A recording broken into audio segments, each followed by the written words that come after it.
I did not sell nothing. Because every time you see me, you want to harass me, you want to stop me, you want to sit I'm minding my business, officer. I'm minding my business. Please leave me alone. I told you last time, please leave me alone. Don't touch me. Don't touch me.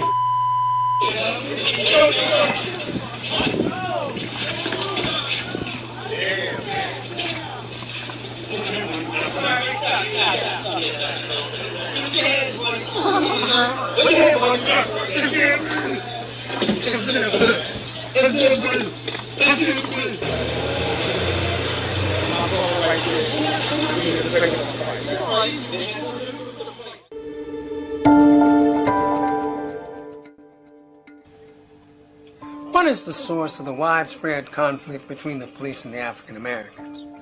The answer is simple. The source of the conflict is culture, the culture of America. Americans have seen in the media devastating conflicts between the African American and the police. But it's stunning how we can view the same video clips and then watch our interpretation become polarized into two different directions.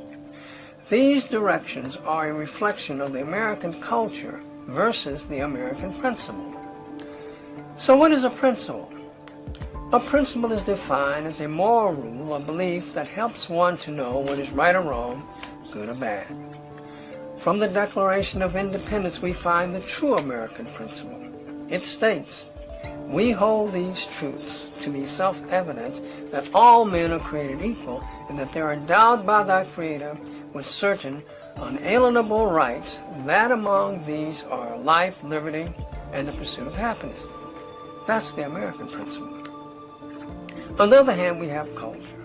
Culture is developed when behaviors are normalized, whether those behaviors are good or bad. And when behaviors are accepted over time, they become a key component of the culture, even if the behaviors are absence of morality. But when the culture of America and the principle of America walk side by side, hand in hand, you have the best of America. However, historically, this has not always been the case. The American culture has been in direct conflict with the American principle.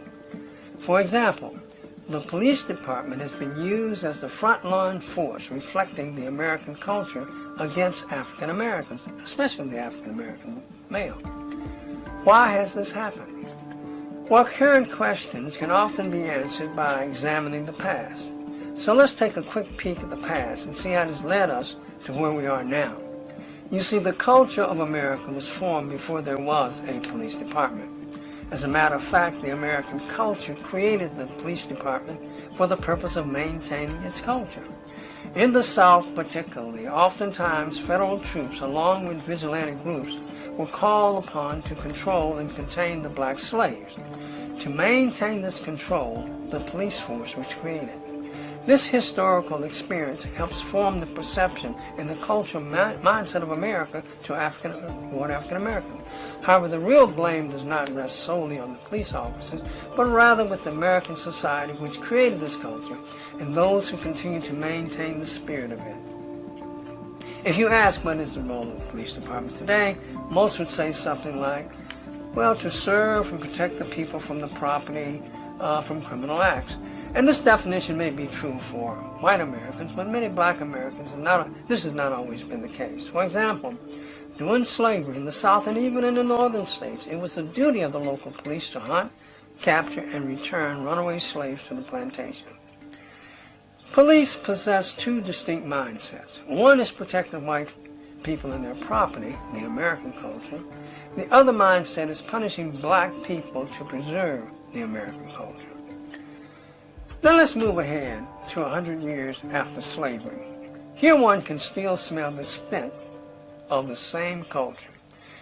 In the 1950s and 60s, when African Americans peacefully marched and protested against inequality and injustice, it was the police department who violently fought to preserve the white way of life, the American culture.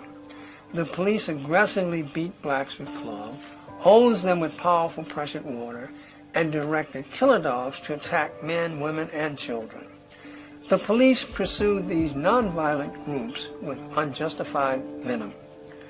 Therefore, it's difficult to erase the damage effect of this historical relationship between the police and the African Americans without a change of culture and a definite plan of reformation, understanding, and respect. However, there was a great bit of hope when the police behaviors was televised during the 50s and 60s. America was embarrassed and conscience was pricked, and some positive changes were made. However, the racist component of the American culture still has a stronghold on far too many Americans. This culture must change. If we move the culture toward the principle, the police's mindset will change, and the African American mindset will change, and the relationships will be greatly improved.